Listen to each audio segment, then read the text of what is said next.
Have UFOs crashed on Earth? Have we made alien contact? Is the US government covering up a massive UFO conspiracy? Behind me is one of the most secret military bases in the world, deep in the heart of the Nevada desert. The Groom Lake test site, also known as Area 51 or Dreamland, has been home to US stealth projects since the Second World War. However, in recent years, a more disturbing story has emerged, and that is that the government is back engineering recovered alien spacecraft. Tonight, based on evidence given to us by top military personnel, engineers and scientists, we can exclusively reveal the UFO technology that's being developed behind me. It's a story the US government has tried to cover up for half a century, the truth behind Dreamland.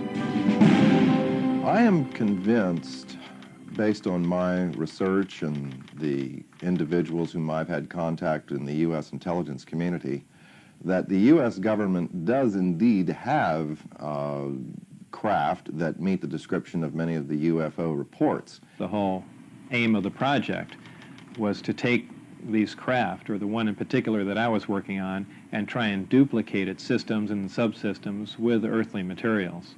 I'm convinced beyond doubt that we have recovered aircraft, alien vehicles, that we have made contact with aliens, that we are communicating with them in some way or form, and that we have vehicles and bodies in preservation. I was at that moment standing on the deck of the radar van. It was nighttime, and I was looking up in the sky because there were saucers up there. Were there any alien bodies recovered? No bodies. There were 4 live, feeling good guys. 4 live extraterrestrials? 4 live, feeling good, extraterrestrial type individuals, yes. They are here, whoever they are, wherever they came from, whatever they're doing. Other intelligences are messing around on our planet. I think that too many people's butts are on the line with this, that they lied to us too long, that a lot of people have stolen legitimate national security money to keep this cover-up going, that they have perpetuated disinformation schemes on the American public, probably on the British public. The Air Force knows that there was a crash saucer, there were alien bodies recovered, that there have been aircraft that have gone up to chase UFOs and have not come back. They know that we're dealing with the biggest story of the millennium. Set on a remote dry lake bed 80 miles outside Las Vegas, Area 51 is just one part of the massive Nellis Air Force Base, which is roughly the same size as Switzerland. It was commissioned by President Truman in the 1950s as a top-secret location to develop and test America's new generation of post-war aircraft. In the technology fever of the 1950s, the base soon became home to the most exotic flying craft of its day. More recently, it is where the F-117 stealth aircraft was developed and test flown.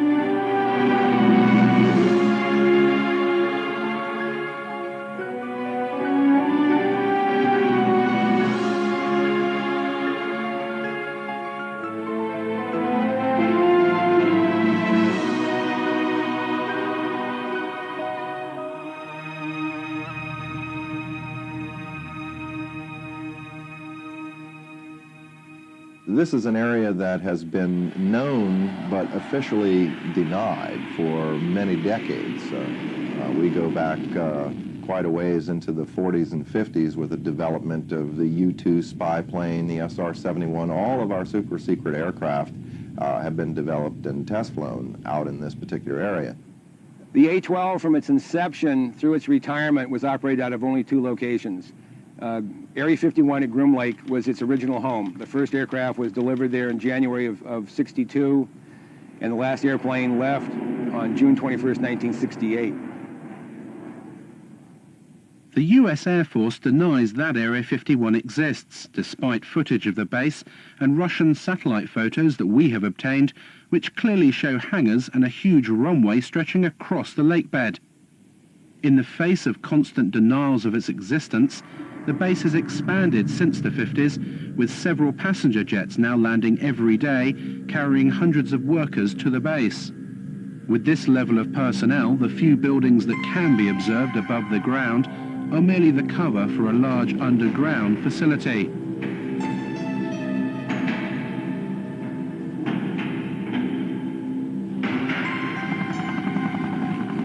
Security at the base is unprecedented and secrecy is paramount. Since the late 50s, the military has sequestered hundreds of thousands of acres of land that adjoin the base. The exclusion zone around Area 51 now stretches to 26 miles. The secret status of the base is very, very well preserved. And even if people are talking about the operation of the U-2s back in the 1950s, 40 years ago, they're still not allowed to identify the base by name or by location. All they can say is it is a remote facility. This place is an old anachronism from the Cold War. This is a place that harkens back to the old days, and because the military is continuing to treat it as a top secret facility that doesn't exist, it attracts attention. Naturally, everyone wants to know what goes on here. There is no question that the facility is there, that the government has said very little in the past about it, that it has the right to test things like the U-2, like the SR-71, like the stealth aircraft. People forget the stealth aircraft, over $10 million spent on developing it, and more than a decade before its existence was even announced. That's what you do out at Groom Lake. Now, the real question, I suppose, is, are there any flying saucers out there? We took to the skies to see the base for ourselves. Flying at an altitude of 10,000 feet, we edged to within 1 mile of the restricted zone. Having made contact with the tower, we soon found out how seriously Area 51 guards its airspace. From you, remain on the 4375, good off right, pick you back up in a few miles. We're just curious, is there any activity today out at the Groom Lake area? Any activity where, sir? Out at the Groom Lake area. Lake me 60, I don't have any of that information available. Dude, L control on guard. When working reveille mole, squawk altitude, acknowledge with an ID. The Ellis approach controller now is just getting a little concerned that we're getting close now. We've just been buzzed by 2 F-16 fighters. They passed our bow at about 800 to 1,000 miles an hour. These guys aren't messing around. They don't want us to be here. In fact, there's another one just gone by the bow there. They're either trying to get us out of the area quickly or force us to land. And there goes another one. Well, that was really close, right off the right side. I'd say that was within a mile and a half. Well, you can see him, boy, that was amazing. And they have TCAS on board, so they definitely had radar contact with us. That was really close. In 1989, one man blew the lid off Dreamland. His name was Bob Lazar, and he claimed to have worked at the Groom Lake site, back engineering recovered alien spacecraft. The base is against the side of a mountain, or small mountain, big hill. There are 9 hangar doors, and the hangar doors are not just shiny metal out in the desert. They are painted or sprayed with a sand texture to them, and from what I can ascertain, to prevent satellites from photographing the installation, so they look like the mountain range. It was pretty effective from what I could see. On the first occasion when I drove out there, all the hangar doors were closed, but at close range you could tell that they were doors and they would open. We drove around the left side of the installation, and there was the main entrance in there, and went through some gates and a security check and went inside, and it seemed like a typical government building.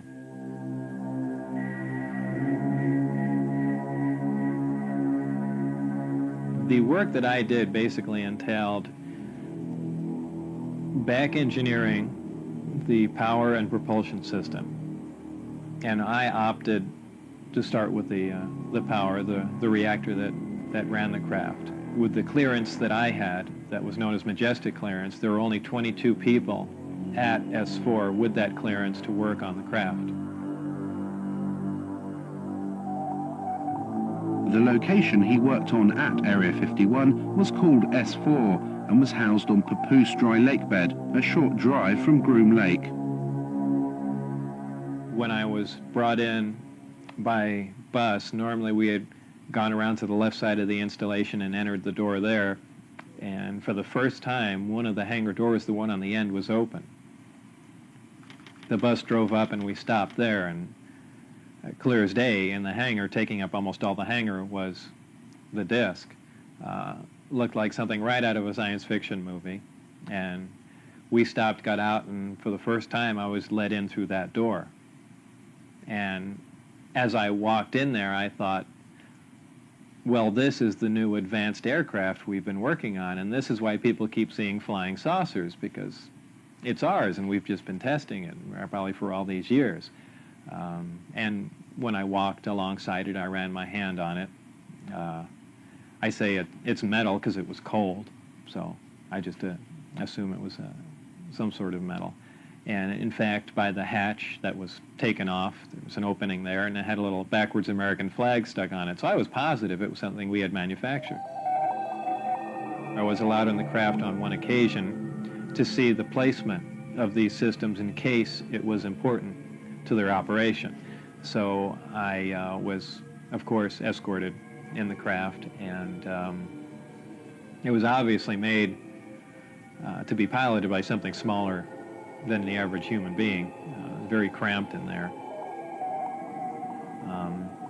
There was a sub-level where a little collapsing floor member opened, and I could stick my head and upper torso down underneath with a flashlight to see how the gravity amplifiers hung upside down. Looked around the placement of the 3 seats, about 1/3 to 1/4 the size of a normal human seat.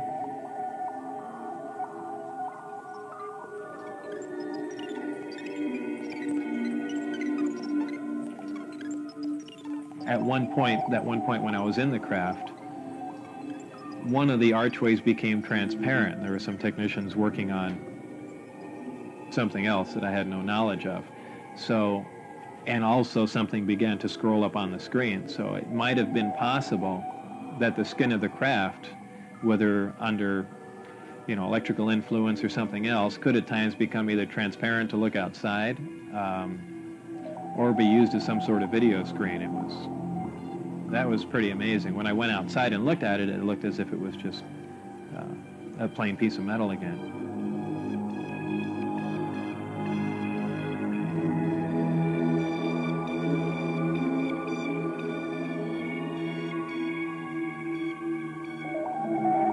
A lot of people say, boy, it must have been exciting to go in there, and I always say it wasn't. It was a very ominous feeling. You really had because it's so, I know it sounds silly, but it's so unearthly in there. Nothing had a sharp edge to it. It was if the seats, the amplifiers that were in there, everything, as if it was made out of wax and heated for just a little bit and then cooled off. Everything had a smooth curve to it, even where a chair met the floor was blended into it. It was as if the entire craft was injection molded. No one, let alone Bob Lazar, have been able to verify any of his academic or professional credentials. In 1990, he was convicted of pandering and declared bankrupt. In court, he simply described his occupation as a self-employed photo processor. Is Lazar a fraud? Did he work at S4? Or was he set up by the military to release certain information about the base? The notion that he would make a great patsy and he's the perfect scientist to work on such a project is interesting science fiction. In the first place, we have no reason to say he's a scientist. No diplomas, no papers, no memberships, nothing. In the second place, I worked on security for 14 years. People take security far more seriously than that. One of the strange statements he's made, there are only 22 people working on this thing. Well, you get more than that working on devising a new mousetrap for the government anyway. That makes no sense. And, it has all the trimmings, his story, of a Walter Mitty story. Somebody in his imagination was, stronger, brighter, faster than anybody else. I did a variety of research relative to Bob Lazar. I actually met him. I obtained a copy of his, what they call a W-2 form, which is one of the IRS documents associated with pay. His particular form indicated that he worked for the U.S. Department of Naval Intelligence. My investigation of this document and the claims that Bob Lazar made followed a very strict path of sound research. I contacted the U.S. Department of Naval Intelligence and indeed verified that they were likely responsible for presenting that W-2. I investigated the issue with the Internal Revenue Service. They informed me the exact words were, it appears to be legit, that it was a genuine document. It was not something that had been fabricated. There were a variety of numbers, contract numbers and so forth, issued on the document, which I was able to research, again finding that these were highly classified numbers. In fact, Internal Revenue Service ran into a brick wall when it came to trying to track down the actual employer associated with the document. He gave me information about his background, educational background and employment background. I started with his claim to have worked at Los Alamos Lab. I figured, well, that's a good starting point. If he worked at Los Alamos, it's pretty likely that he had an education somewhere. They don't just hire people off the street. And if he worked at Los Alamos, especially on classified projects, it's at least reasonable to assume he could have been hired somewhere else in Nevada to work on similar projects. We went to Los Alamos and got nothing even close to cooperation. They wouldn't respond to our phone calls. They say, we have no information on Bob Lazar. There's nothing in the files. I said, are you sure now?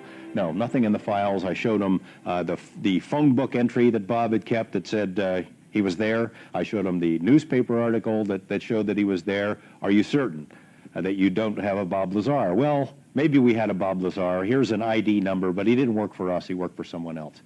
Basically, Los Alamos Lab tried to thwart me at every step. Were completely uncooperative in trying to get information about Bob, and I found that to be the case at every step of the way in trying to verify his background. I'm the one that couldn't find any records or anything. I mean, I'm the one that brought that up, because I was the first one to run into that. Initially, I couldn't get a hold of my birth certificate either, and that was one of the things that concerned me, is they might be trying to make me essentially a non-person. I think it's most likely that Bob Lazar was indeed set up to be the conduit for certain information relating to this extraterrestrial project. On one occasion in the desert, Bob Lazar saw a flying disc being tested.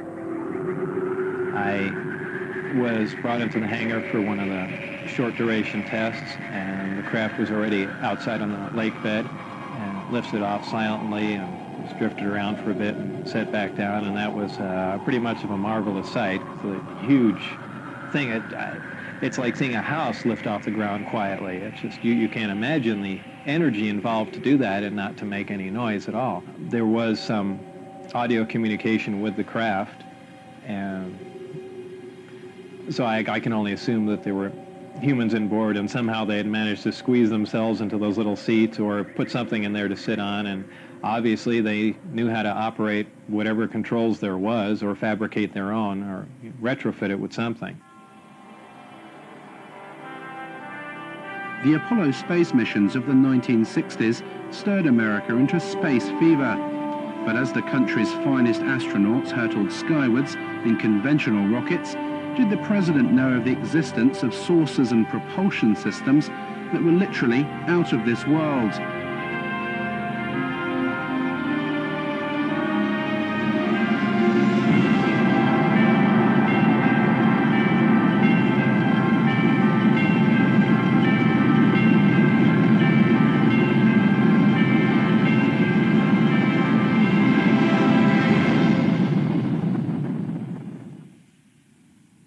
Dr. Edgar Mitchell of the Apollo 14 mission and the sixth man to walk on the moon has carried out extensive investigations of the alleged saucer crashes, as well as the question of alien contact. He met Lazar in 1991. I tend to believe that his basic story is true, that he was exposed to what he thought were alien craft, and attempts to engineer and back engineer. I think that his explanation of what's going on and his theory that he's utilizing is probably not on target. What I think is credible is the fact that he was there. Since the Roswell incident in 1947, that there was a cover-up, that was a valid incident, and that there has been an active investigation program, reverse engineering program, and cover-up associated with that since that time.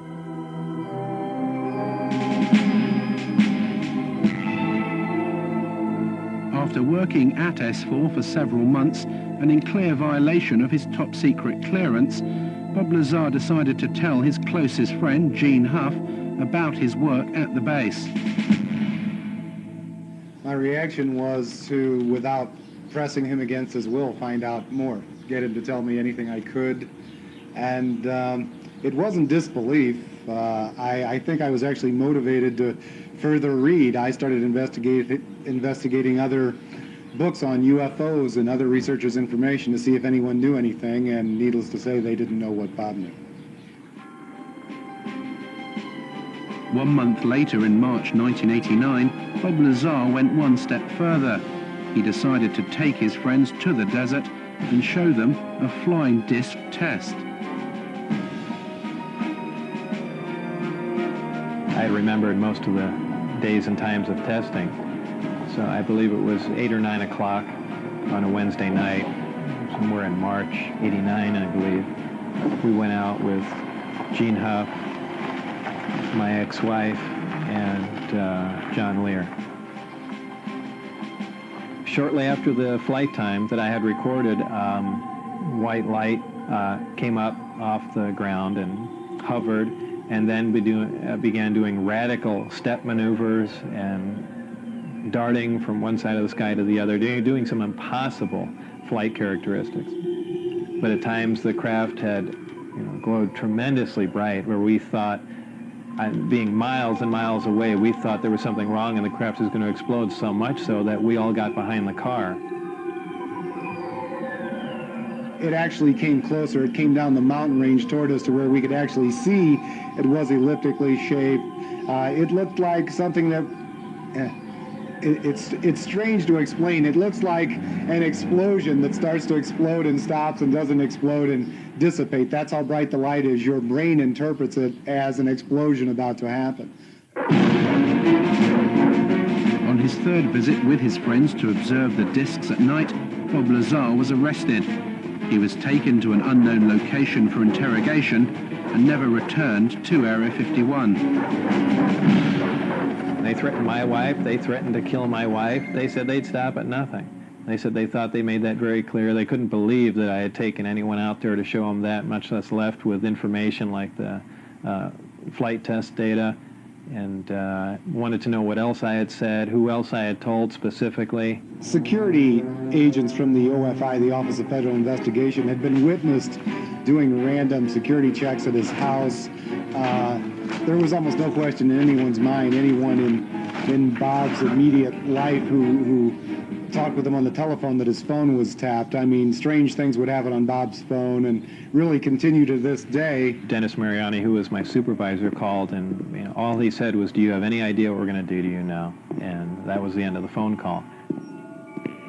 They were crazy. They really were. They were completely out of control. When you go to work out at those locations, you sign away your constitutional rights.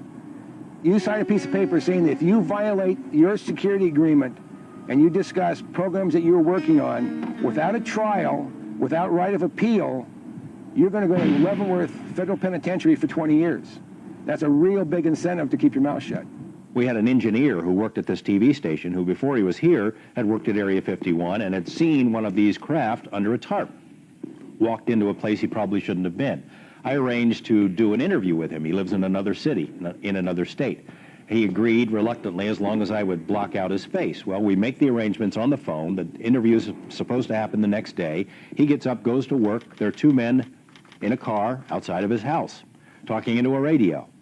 They follow him to work. When he gets out of work, they follow him home. No interview. I mean, it happened again and again and again. Same scenario. It has been very difficult to talk about this. It's almost like every time I relate the story, it gets a little easier, but when I first started talking about it, it was like my mouth didn't even want to form the words, and the sound didn't even want to come out of my throat. So I can only guess from that there was a very strong suggestion given to me not to talk about this, not to remember it, and if I did remember it, not to ever talk about it to anyone.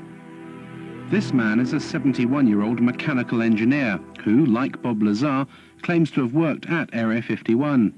He started working there in the 1950s on a flying disc simulator built to train US pilots.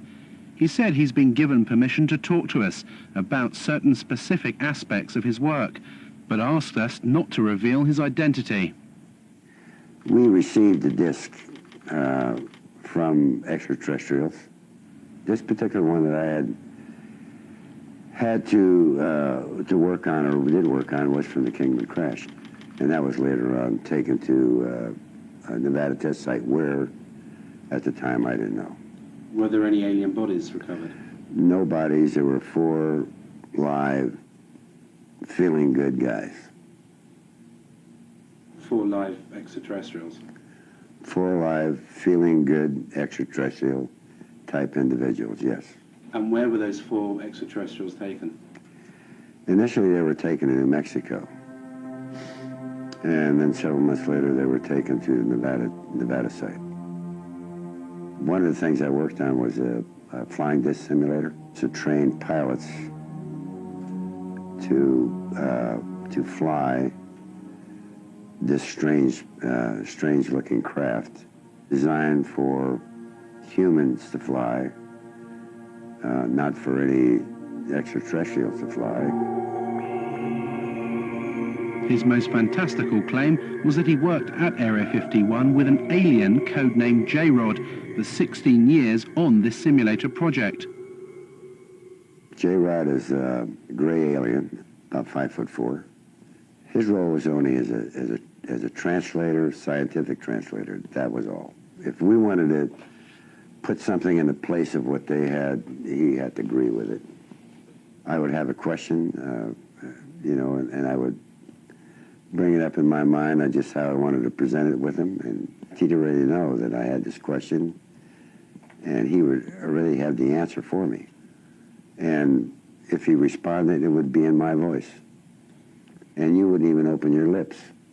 It is possible that he and a few thousand others are working on a project, either here or elsewhere. Is this a few thousand other greys? A few thousand other greys like himself. The nearest town to Area 51 is Rachel, population 150, and home to the most famous bar and grill in Nevada, the Little Alien. The local residents have seen their highway truck stop turned into the UFO and ET Center of America.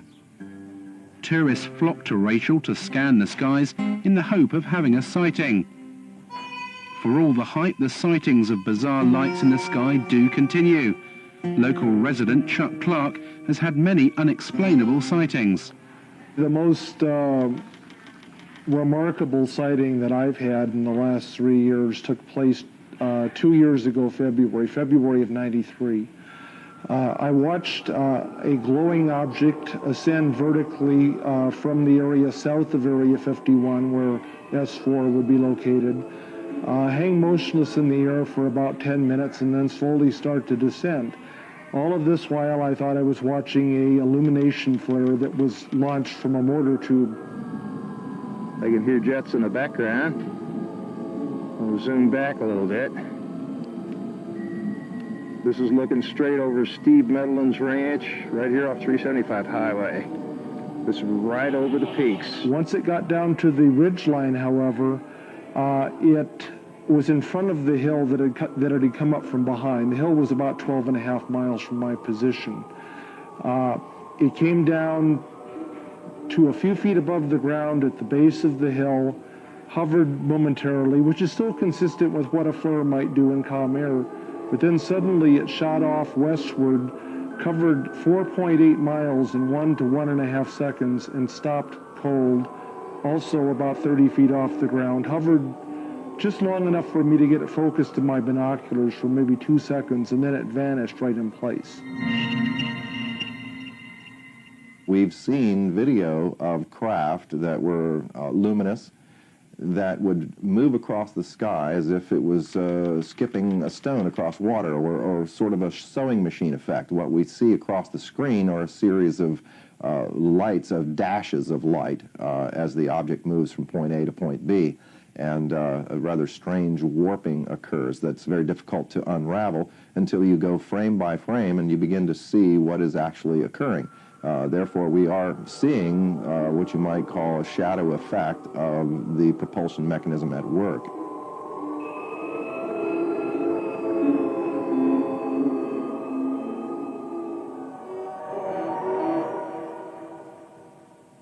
I've spoken to several people who've seen UFOs or disc-shaped craft out there. An attorney who lives here in town who has seen one. He saw one land outside the boundaries of Area 51. I've spoken to a very high-level managerial type who worked for a defense contractor out there for a number of years from a very respectable, reputable family. His credentials are beyond question, but he doesn't want his name or face used, and he has seen them many times. There were a variety of craft that were all essentially generically sort of canister-shaped, I guess you would say. They were predominantly disc-shaped or rounded, like one of those Chinese lanterns or something or other. They appear to be colorful. At least they were multicolored in addition to the lights that seemed to be able to take on the light of the background. They could camouflage themselves somewhat in the sky by absorbing the blue light from the sky and clouds.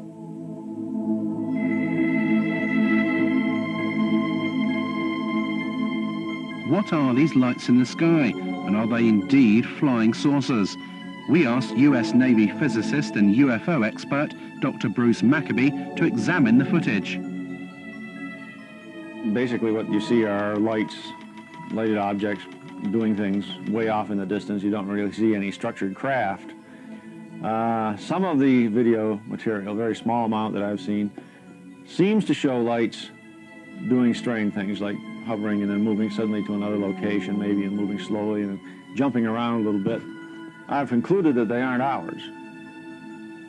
That means they belong to somebody else, and they're not made here on Earth, basically, so they must be coming from the outside. How they get here, who, in quotes, they belong to, I don't know. Extraterrestrials is a reasonable proposal. All the arguments that have been put forth that it couldn't be people from another star system in the galaxy or whatever because they can't get here from there, those arguments are not physically correct because we could get there given enough time and money and desire to do it. However, it's clear that these other intelligences, whatever they are far beyond us in terms of technology.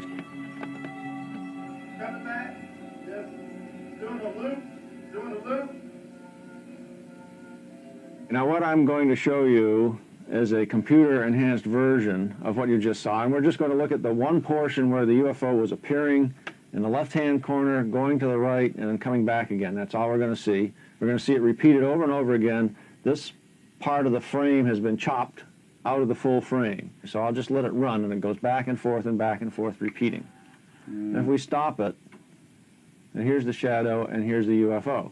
So basically we have a triangle with one side and two angles that we know. The net result is I can calculate the UFO position in three-dimensional space. Right. Turns out to be about 7,000 feet away from the camera.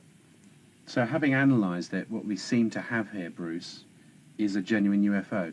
Yes, there is an object out there 7,000 feet away. It wasn't one of ours. It's about 30 feet in size. A genuine UFO.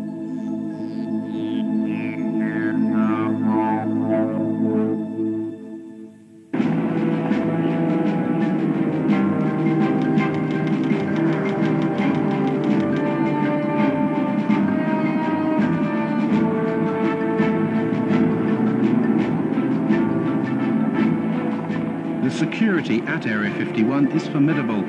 The entire perimeter is surrounded by motion detectors and cameras. Armed guards patrol in jeeps, and helicopter gunships are deployed to warn off anyone who challenges the borders. We headed out deep into the desert over 80 miles outside Las Vegas. Traveling down the recently renamed Extraterrestrial Highway, we'd come to see America's most secret base for ourselves. The only approach to the base is a dusty 10-mile track called Groom Lake Road. Anyone approaching the border can clearly be seen for miles, and as we've been warned, our every move was being monitored by the security patrols and cameras on the hilltops.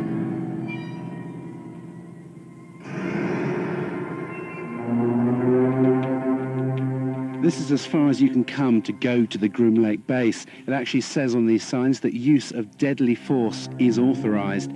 There are security patrols all over these hills. They've been watching us for the best part of the last hour. There are motion sensors, security cameras, and if I did walk over this line, I'd be immediately arrested, taken to the guardhouse, and interrogated for anything up to a week. As soon as you step over the line, past this sign, you lose all rights.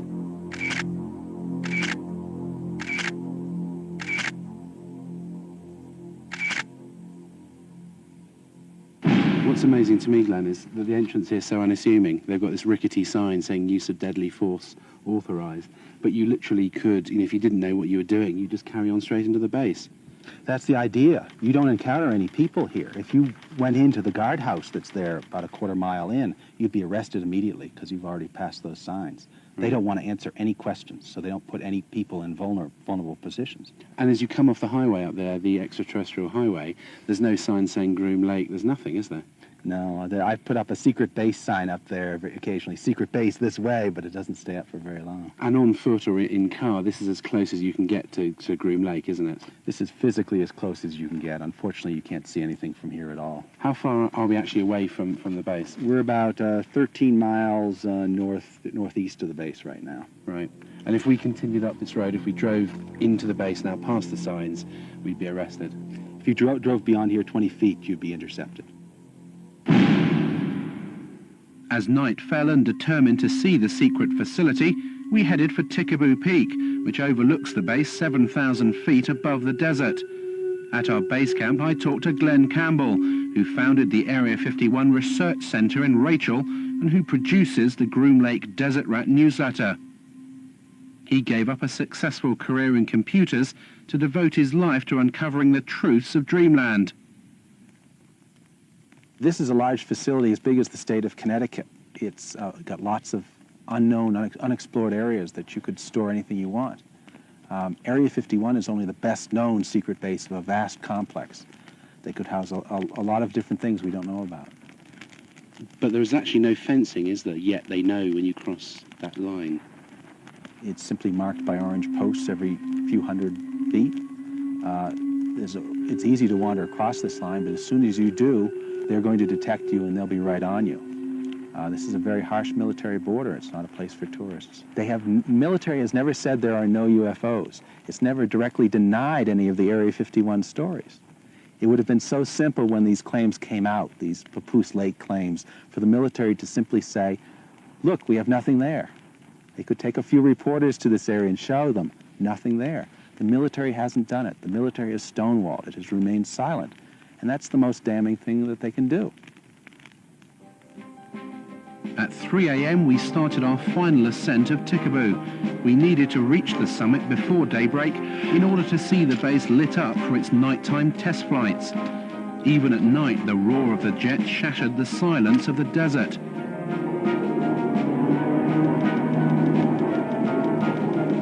As we reached the summit under a cloak of darkness, Area 51 could clearly be seen, its runway lights glowing in the distance.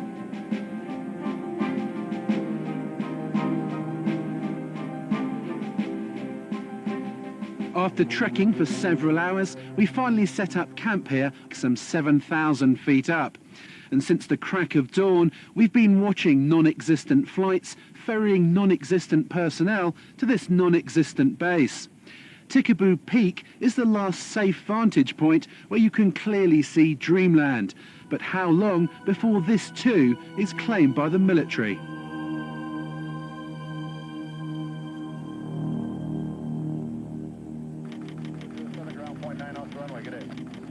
The Groom Lake mystery continues. We followed the personnel flights out of the secret base, and they've landed here at McCarran Airport, just outside Las Vegas. There are apparently over a dozen flights every day ferrying the personnel in and out of America's most secret base.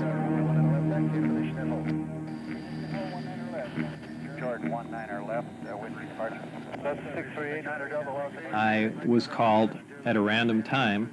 The operator would say, "Mr. Lazar, it's now 4:15 a.m. We expect you to be at McCarran Airport at 4:45. Your plane will be leaving at such and such time." I'd drive there, check in, board the plane, and the plane would fly out to Groom Lake.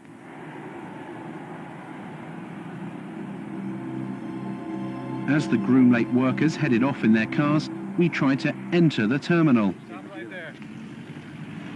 Who could you point me to at the base who could give me some information? Okay, what I want to tell you right now, you're trespassing on private property. Sorry, I thought that was the point. You're trespassing on private property. You're inside our gate.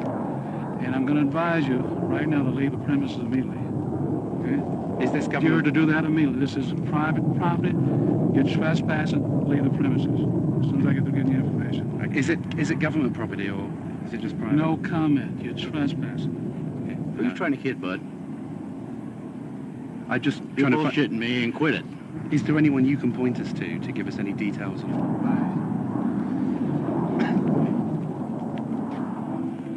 As we were ejected from the airport, yet another Janet flight left for Groom Lake. Departing 737, wind calm, runway 19 left, Liberty Takeoff.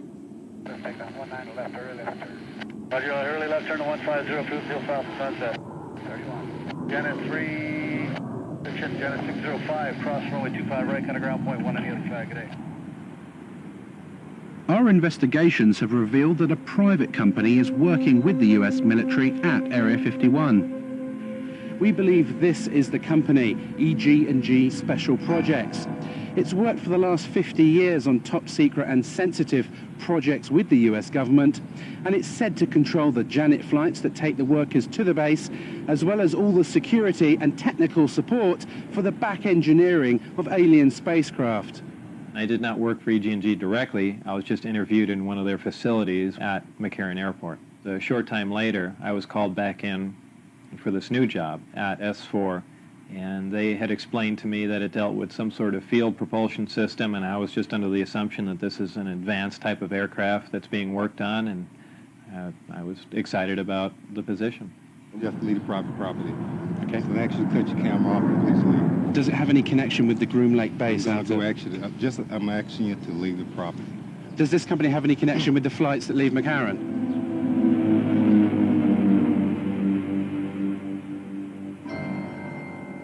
EG&G has been the central civilian contractor for Groom Lake basically since the beginning. They're the people who, military folks come and go, other contractors come and go. EG&G has had the contract since the very beginning. So if anyone were to know what's going on out there, it'd be EG&G. They're not talking. We phoned EG&G to clarify what their role is at the base, but they would only confirm that the company is working on several classified Department of Defense contracts at various remote locations in Nevada. They would not comment on the exact nature of the work, but did state that it was connected with EMP, electromagnetic propulsion.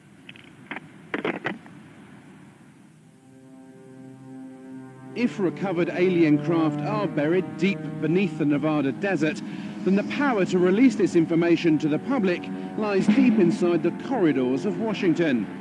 As an intelligence insider said to me, the problem isn't obtaining the information, it's handling the truth.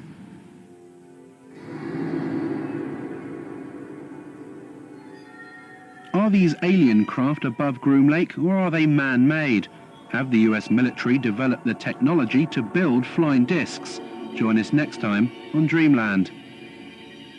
There's a great deal of legitimacy to this UFO phenomenon, to the issue of alien intelligence. This is something that's not at all new to the US military. There's programs that they're working on today that are 50 years ahead of anything that you and I can even conceive of. The black project teams are operating without oversight from official committees from Congress, if you will. I find that exceedingly distressing, frightening, the ultimate big brother scenario. Everything is being run by the ETs. They're so far beyond us in terms of technology that I don't think we would have a chance. I don't think we've yet scratched the surface on what's happening out there with regard to flying saucers. There are a variety of activities, some of which are classified throughout what is often called the Air Force's Nellis Range Complex. The range is used for the testing of technologies and systems and training for operations critical to the effectiveness of U.S. military forces and the security of the United States. There is an operating location near Groom Dry Lake. Some specific activities and operations conducted on the Nellis Range, both past and present, remain classified and cannot be discussed.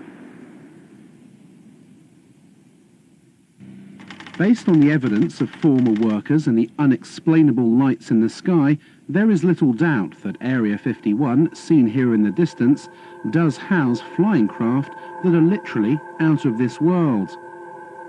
If recovered alien spacecraft and bodies have been taken to this remote location since the 1950s, could a secret of this size be kept under wraps for so long? And if so, who's keeping it?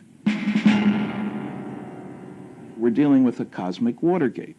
That means that some few people within the governments of the United States, Canada, Britain, and undoubtedly other countries have known since July 1947, when at least 2 crashed flying saucers and several alien bodies were recovered in New Mexico, that indeed some UFOs are extraterrestrial spacecraft.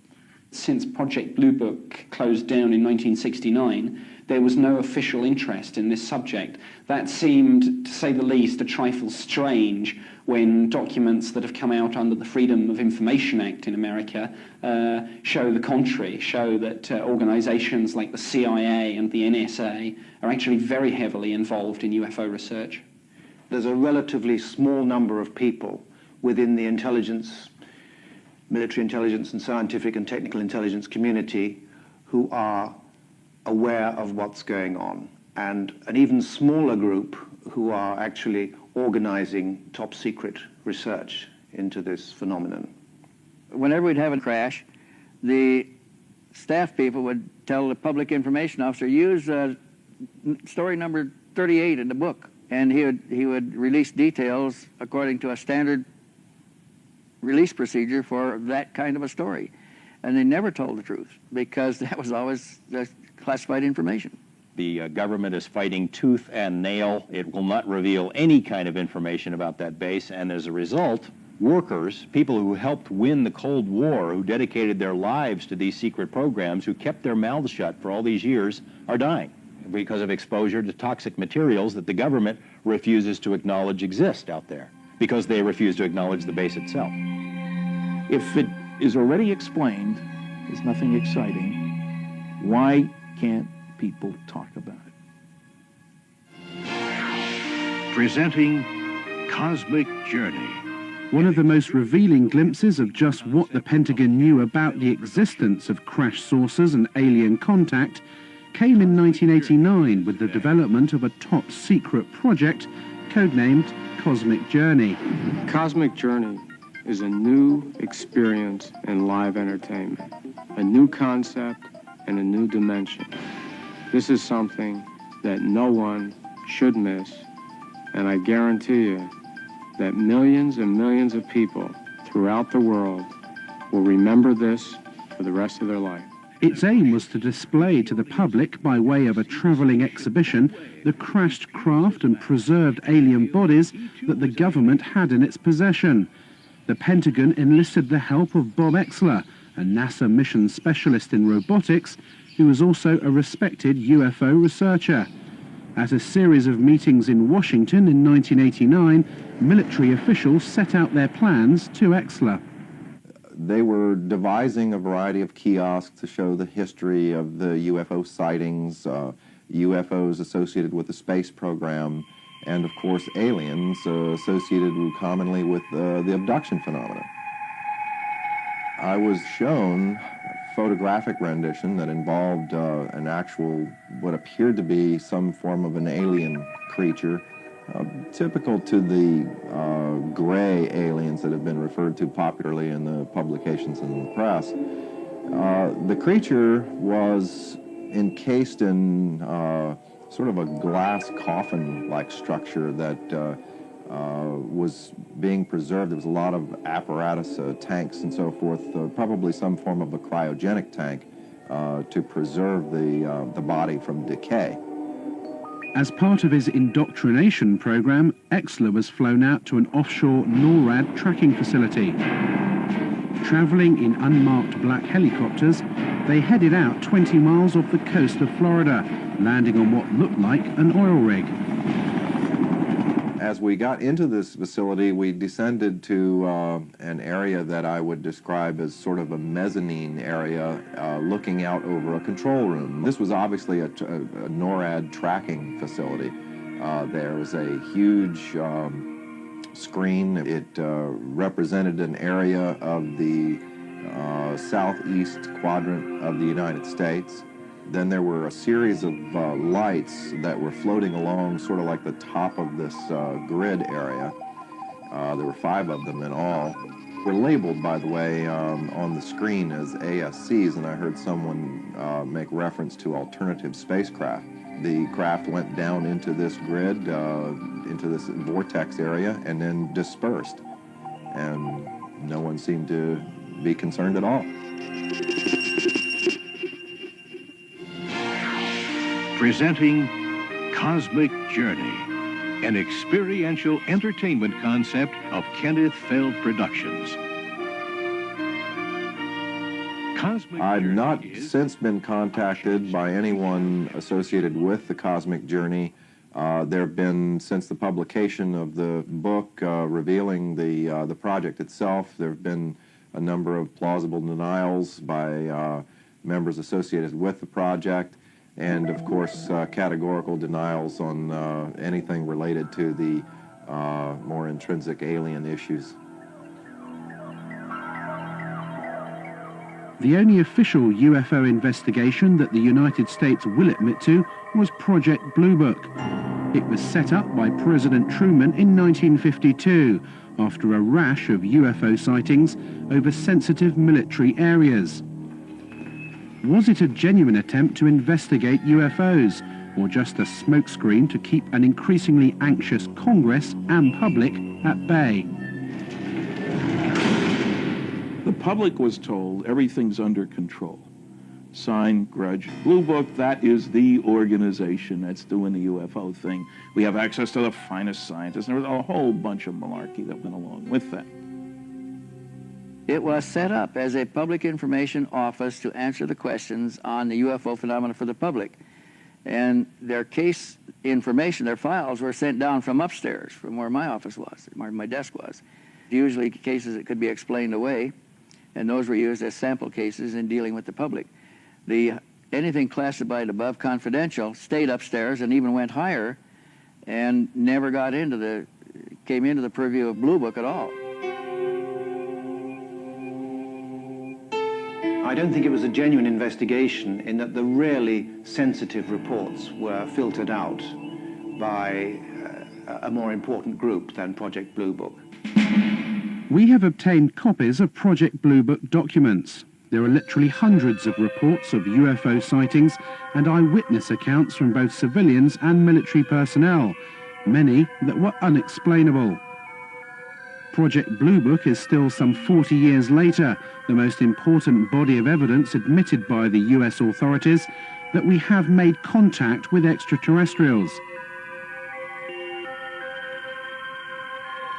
The investigation was closed down suddenly in 1969. No reason was given.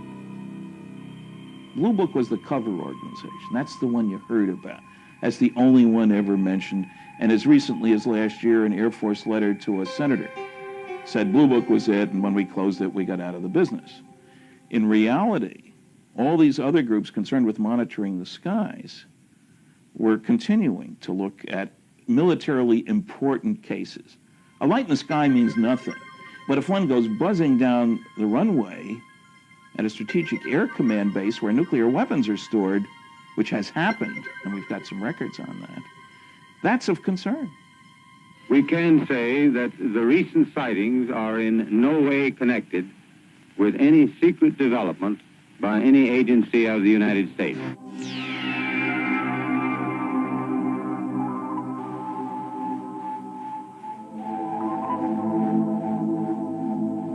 You can go and look through the Project Blue Book records and find numerous sightings which have been, quote, explained. And you go and look at the explanation and you find the explanation does not fit the description by the witness or witnesses. That's evidence that the Air Force was trying to get rid of the problem by explaining it away at all costs. The evidence seems to suggest that the United States government is still investigating UFOs. The question is, who's in charge? Both the NSA, FBI and the CIA deny any responsibility. Because all information regarding extraterrestrials is handled as SCI, sensitive compartmentalized information, even the President of the United States in the White House behind me may not know the whole story. Who's in charge? Is it the President? Is it the Air Force? I'm convinced that we still have an analog with Majestic 12. A group of outstanding people, intelligence community primarily, and some technological people are running the show. Presidents come and go. The intelligence agencies go on forever. To the best of my knowledge, there is no official UFO investigation unit operated by the United States government. However, unofficially, the records show that the Defense Intelligence Agency, through its Defense Attaché system, has a remit to report on UFO incidents worldwide, and that's easily provable, despite the fact that the DIA maintains they have no interest at all in the subject.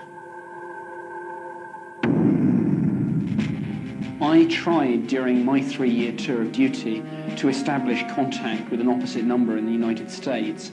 I made repeated attempts to do that, but consistently drew a blank. I was told that since Project Blue Book closed down in 1969, there was no official interest in this subject.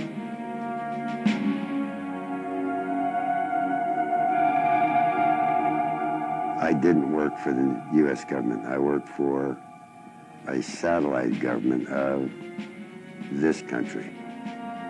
As far as the Senate concerned, I think there was only one left, and that was Bob Dole.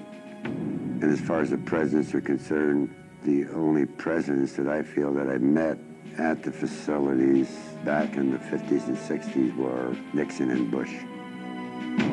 We contacted former President George Bush to ask him what he knew about the existence of recovered alien craft and the developments out at Area 51. We received a fax response. Unfortunately, we are not able to provide answers to the questions that you send. President Bush's policy of long-standing is not to comment on or engage in speculation about alleged classified programs of any kind. A close confidant of George Bush and a man well acquainted with Area 51 was Admiral Bob Inman. His credentials are impeccable. He was director of both Naval Intelligence and the National Security Agency, as well as deputy director of the Defense Intelligence Agency and the CIA. In a telephone conversation with Bob Exler in 1989, he referred to recovered vehicles becoming available for research. Do you anticipate that any of the recovered vehicles would ever become available for technological research outside of the military circles? Again, I honestly don't know. 10 years ago, the answer would have been no. Yeah. Whether as time has evolved, they're beginning to become more open on it, is a possibility. He knew from an official standpoint that these vehicles, these objects existed, that they were in military, U.S. military custody, and that there were scientific projects associated with those. I believe it is the first revelation by anyone in a high enough level capacity within the U.S. government, especially within the intelligence community, to, in effect, acknowledge that we are indeed involved, that UFOs are real, that they were developed by non-human intelligence, and that somehow or another we have acquired possession of that technology. Inman does not say much. There is no reference, there's no mention of UFOs, spacecraft, anything like that.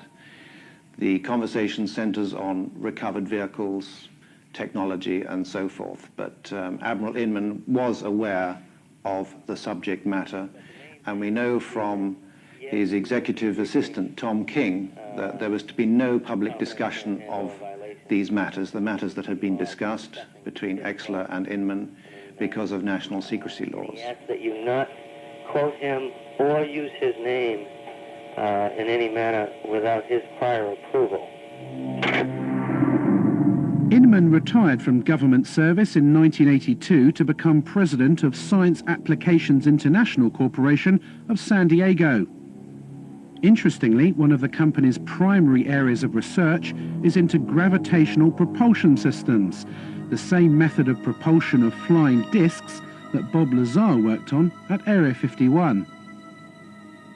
Jane's Defense Weekly, the popular military and defense publication, published an article about SAIC, and there's a postscript to the article that anyone who believes in the science of anti-gravity to be too arcane, too esoteric, even for the U.S. Air Force, should consider the electric propulsion study undertaken by SAIC for the Astronautics Laboratory, which is now part of the Phillips Lab. The study's primary objective was to outline physical methods to test theories of inductive coupling between electromagnetic and gravitational forces to determine the feasibility of such methods as they apply to space propulsion, and in simplified terms, an anti-gravity propulsion system. It remains for some the ultimate quantum leap. Well, it's possible, one, because I saw the equipment that would do it, and two, it is theory that would work. Gravity distorts time, and like I said, that's not a theory, we know that to be true. And if you're bending space and time along with it, when you wind back up in that place, you're there between the ticks of a clock.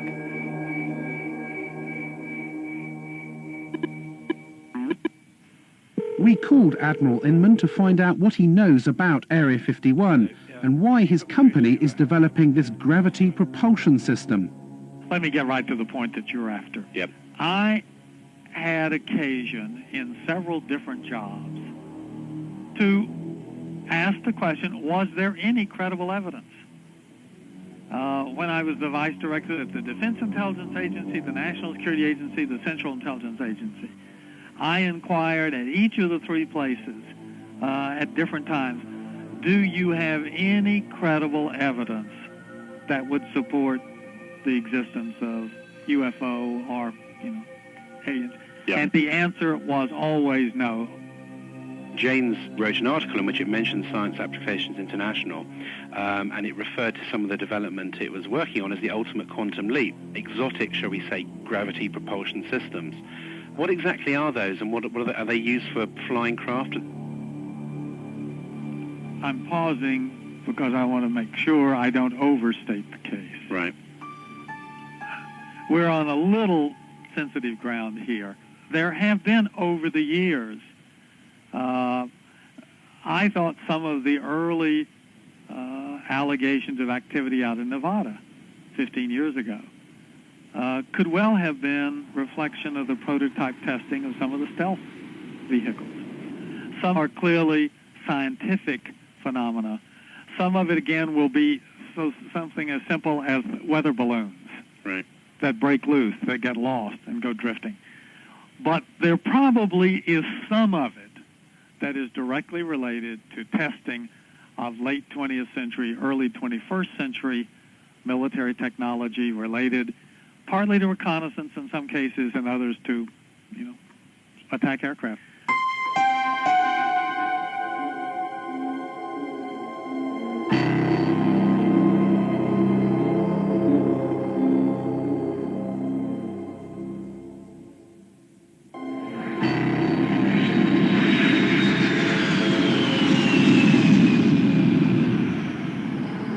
is the Nellis Air Force Base, one of the top military installations in America.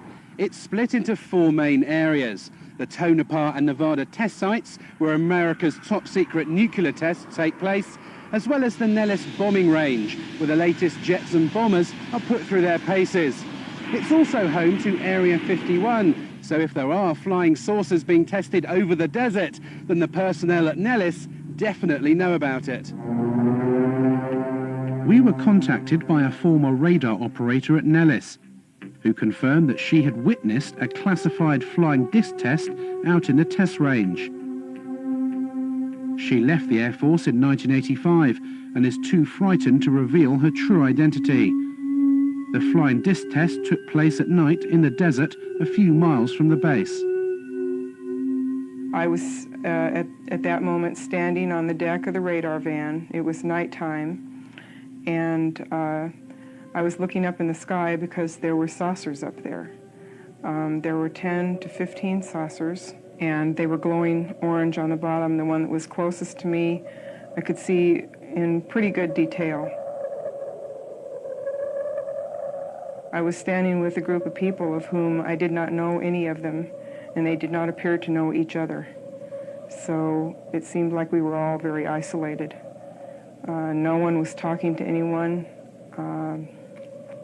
It was very frightening, because what I was seeing was definitely something that was very highly classified, and there was a couple of people talking inside the radar van who I assumed were officers, but no one was wearing any rank insignia and no one was wearing any name tags. The maneuvers that they executed were very sophisticated, so my guess is that they were being piloted by aliens who knew exactly what maneuvers they could do.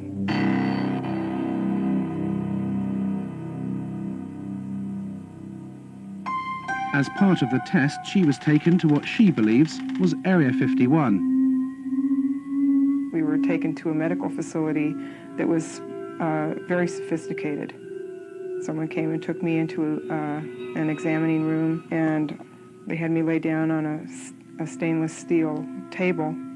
And someone came in through the door, walked around the table up beside the right side of my head, saying in a real deadpan, monotone voice, "Stay calm, stay calm, stay calm."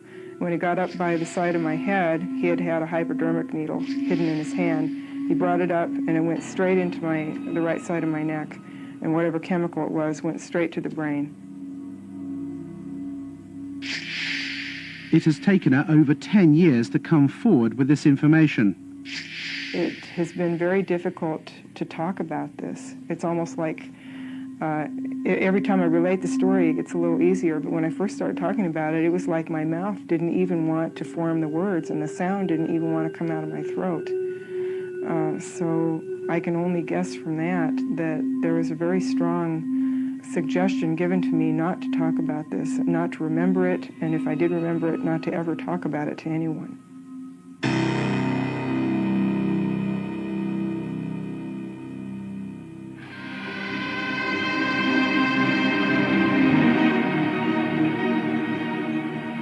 As recently as 10 years ago, this Lockheed A-12, which flew out of Groom Lake, was still one of the US Air Force's most top-secret military aircraft. If you'd seen it in the skies at night, you may be forgiven for thinking you'd just seen a UFO. So how many of the hundreds of thousands of UFO sightings every year are nothing more than military aircraft? And is the great secret of Groom Lake just a 21st century descendant of this airplane? The original test pilot was Lou Schock. The first time he saw it, I mean, he rubbed his eyes, he turned around, walked back out of the production hangar at Lockheed and walked back in because he did not believe his eyes. You know, initially they were going to call it El Salvador instead of Cygnus. For the simple reason, in Spanish, that means the Savior or Jesus Christ. Like everybody who saw the airplane could not believe what they were seeing. It was a Buck Rogers airplane. This airplane was built, designed almost 40 years ago. 40 years before that, the hottest thing flying was a Seversky P-35. 40 years before that, it was a balloon. So the technology has not stood still. So it's a very good possibility that we are looking at man-made transportation for the 21st century. The United States Air Force alone, in 1997, according to the latest budget request, will spend more than $11 billion on research, development, and production of secret weapons systems of one kind or another. That's considerably more than the entire research and production expenditure of any other military in the world. I am very distressed that the black project teams are operating without oversight from official committees, from Congress, if you will, from public oversight, with black budgets that no one knows where it's going or what it's being used for. I find that exceedingly distressing, frightening, the ultimate big brother scenario. I think a good part of the reason for keeping everything classified is because this is an awesome weapon. Now you think the amount of energy that this system can put out, weapon system if you want to look at it as that, and it obviously had some weapon potential. Just think about being able to deploy something like that virtually instantaneously anywhere in the world. You know, you have a conflict in the Middle East, how long does it take you to get an aircraft carry over there? Well, it takes a long time. Here's an awesome weapon power that flies, that can move somewhere virtually instantaneously and, you know, pound an enemy virtually into dust. Yeah, that's something to keep awfully secret at, you know, at any price, because that's something you can almost conquer the entire planet with. I'm convinced that human beings are building disc-shaped craft. In fact, it was reported that by 1960, the U.S. military had already developed a disc that could operate silently. Man-made flying saucers are indeed real. This is the Avro car, which was launched in total secrecy in 1955, less than 10 years after alien saucers were allegedly recovered from Roswell, New Mexico. A CIA memorandum in 1955 stated that the Avro car was based on research developed by German scientists in World War II. We have obtained the only film ever taken of the first top-secret test flights in Canada in 1960. Why was the military test-flying saucer-shaped flying craft in the 1950s, when Project Blue Book denied they existed? Was it a cover to hide the real alien saucers being tested out at Area 51? Like Project Blue Book, the Avro car was scrapped suddenly in the late 60s after millions of dollars were spent. No reason was given. More recently, the Lockheed Skunk Works in Palmdale, California, unveiled Project Dark Star, an unmanned aerial reconnaissance vehicle. Seen in hangars or in the skies, it is a UFO. I think it's time that you get a look at the newest star in the world of airborne reconnaissance. Ladies and gentlemen, I present Dark Star.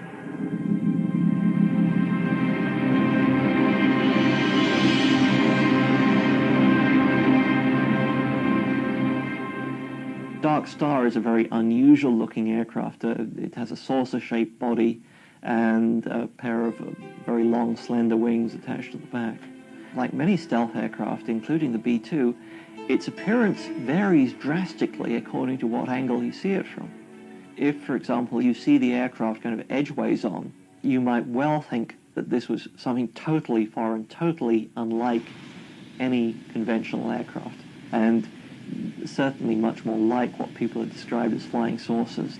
I think it's quite possible that some of the things that are being developed in the United States today are of such a revolutionary nature and still very secret that when they are seen from time to time, as things inevitably do get seen when they're tested, that they could be mistaken for what people think are UFOs.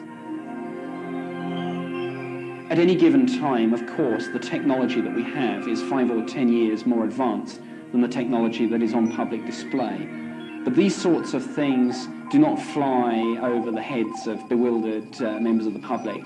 They fly exclusively in very clearly defined ranges and danger areas. So the sorts of things that are being reported as UFOs will not be ours.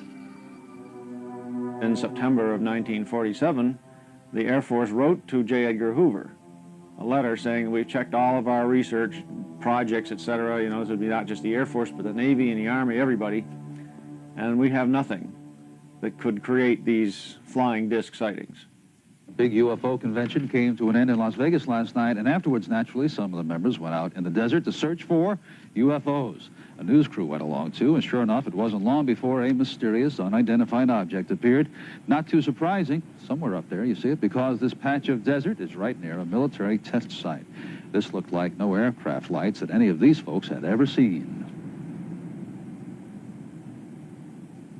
Was it a bird? Was it a plane? Was it the Aurora, the secret plane? We don't know. More to come, I'm sure, and the Air Force is not saying anything as usual.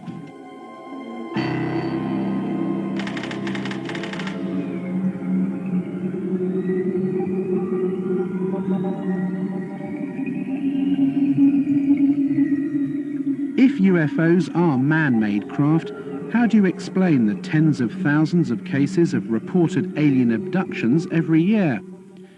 In 1975, 7 loggers were heading home after a day in the forest to Sholo, Arizona, and came across a bright light in the trees in the distance. Driving closer, they could clearly make out the shape of a flying saucer, which was lighting up the forest around them. Mike Rogers and Travis Walton were in the truck. Stop, Mike! Stop the truck! It had lighted spots on it and was basically metallic, had a metallic framework. My first feeling was that it looked rather beautiful. But at that time, it wasn't making any noise and it wasn't moving. It was just quietly perched there in the air. Travis! Travis! You son of a bitch! How are you doing? Oh, my God! When it started to move, the sound got real powerful, and I jumped for cover, and I got down behind this log, and the guys were yelling, "Get away from there," and they were swearing and everything, and I was getting, you know, pretty scared myself, and I made up my mind to make a run for it. And when I raised up, wham, something hit me. A beam of energy, a bolt of lightning, but it wasn't like lightning. It was like straight-sided, like a deliberate beam of energy, but it was so powerful it created like an explosion that lifted him off his feet and blew him backwards. And here's Travis flying back through the air. He landed some distance from where he'd been standing, landed flat on his back, and as he's going through the air, his arms outstretched, he looked lifeless at the time, like the concussion of it had already killed him or knocked him out or something.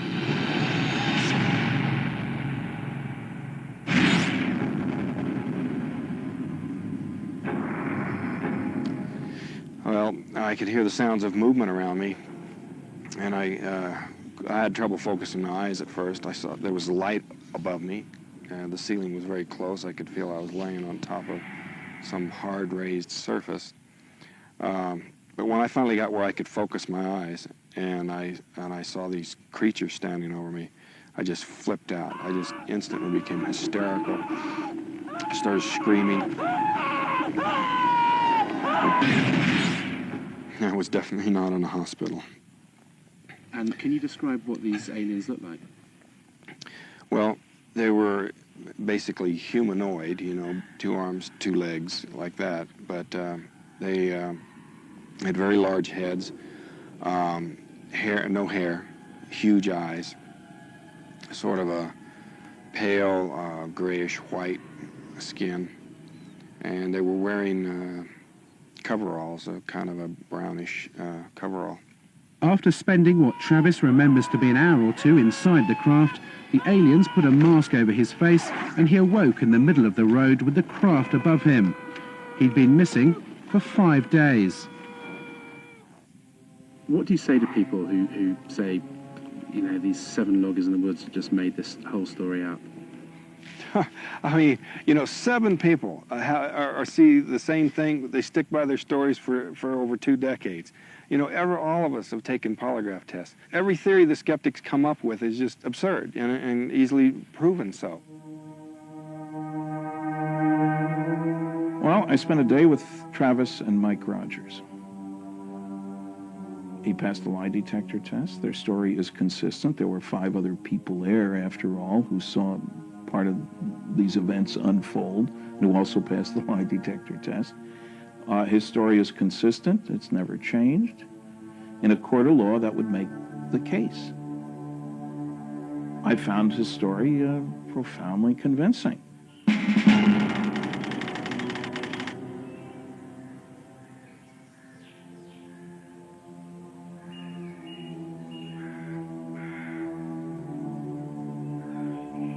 This is the Saratov Air Base, 200 miles outside Moscow.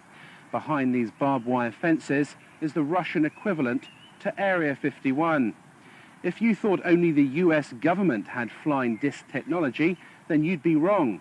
The Russians have been working on a secret project codenamed Taryelka since the Second World War. Security here is unprecedented, and this perimeter fence is as close as we've been able to get to the base. We did secure some footage of the flying disc in the hangar. The codename for the project is Ekip, and it has been designed for humans to fly. We asked the scientist in charge of the project what propulsion system the craft uses, but he would not divulge what he called classified information. What is clear is that Taryelka is aimed at the commercial market, not the military. The Russian engineers here at Saratov see this as an alternative to aeroplane transport in the 21st century. Where the production and design expertise came to build the Taryelka, no one is saying. But surely it's more than just a coincidence that the base here at Saratov is so similar to Area 51, both in location and security. And as in the US, the Taryelka project was started in the 1940s, just after the alleged saucer crash in Roswell, New Mexico. I'm pretty sure that the Russians have those craft. We were told directly by a leading Russian scientist who had hands-on worked on these things, that both the United States and the USSR had acquired information from captured Nazi scientists and had built craft like these. They knew that we had them. We knew that they had them. The story I got from the Russians before is that these same scientists who felt that there was an alien connection, Stalin himself, I was told, believed in this alien connection, that these things came from somewhere else. Now, I think because of the political changes and the political uncertainties in that country, even these scientists are backing off from that position. Well, we're not quite sure if these are alien anymore. They're not certain that the Kremlin needs any kind of a UFO expose right now. The Taryelka will be on display at trade shows around the world in a few years' time, sold off to the highest bidder. The fact that mankind may be transported in flying discs in the early part of the 21st century is a startling transition from science fiction into science fact.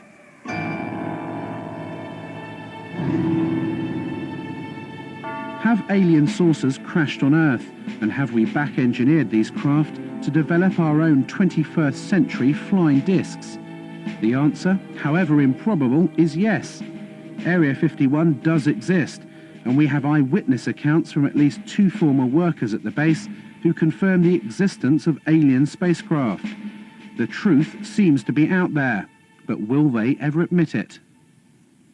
It's likely to be a very long time before we discover what is actually being done out at Groom Lake now. If you look at the intelligence community particularly, they seem to wait anything from 15 to 20 years or more after something has been retired before they acknowledge its existence. Therefore, if things are operational now, we may not see them for another 30, 40 years.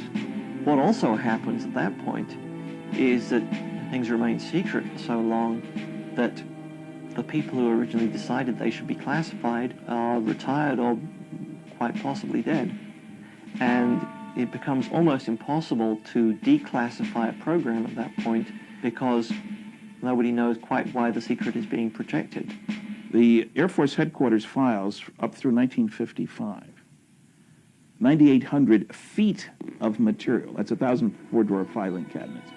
When I went to ask for stuff out of these files, only 10% of the boxes I was interested in had been classification reviewed. And in those boxes, there were withdrawal sheets all over the place.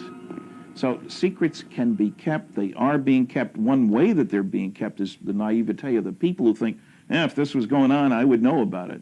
The ego is a powerful weapon. They have to know that it has to come out, and it has to be part of their program that it will come out. We just don't know what the agenda, what the time frame is. I think it's very reasonable, let's say if contact were made in the 1950s, I think it's very reasonable of the government to say, let's keep it secret for 40 or 50 or 60 years so we can study it, so we can reproduce the craft, so we can understand what it is we're dealing with and release it to society slowly. Perhaps that's what they're doing now. Do you think the secret will be out in a few years' time? I'm saying because I've got permission, I'll turn my papers over to you in 2002. And then you'll know who I am.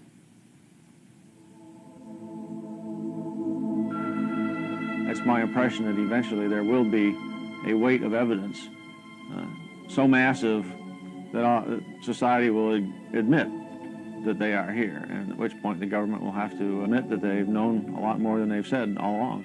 And this isn't just the U.S. government, this is virtually every government in the world. In 1979, the SETI program was set up to search the far reaches of space for intelligent life. It would seem that we now have an answer.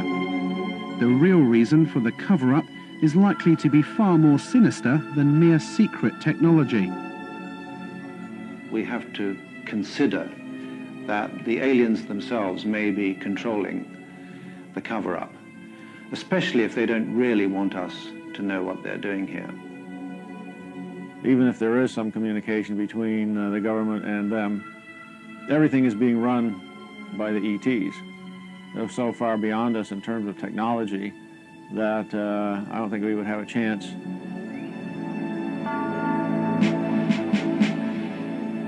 They, the officials in charge of this information, are going to look rather impotent were it known that there are extraterrestrials invading our airspace against whom we have inadequate defense.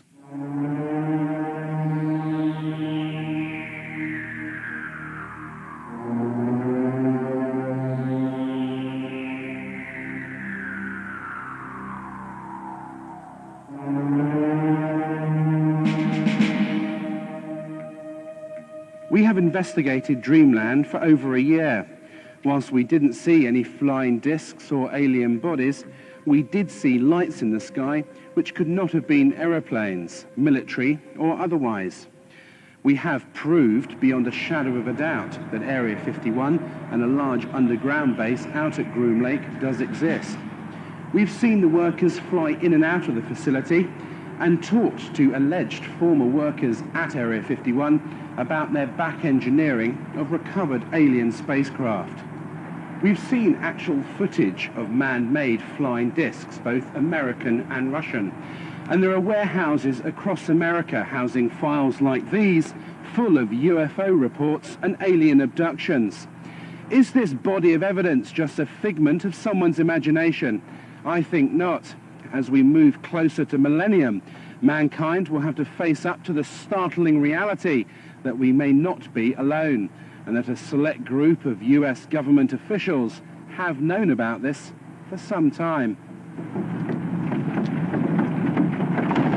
I occasionally think how quickly our differences worldwide would vanish if we were facing an alien threat from outside this world. And yet, I ask you, is not an alien force already among us?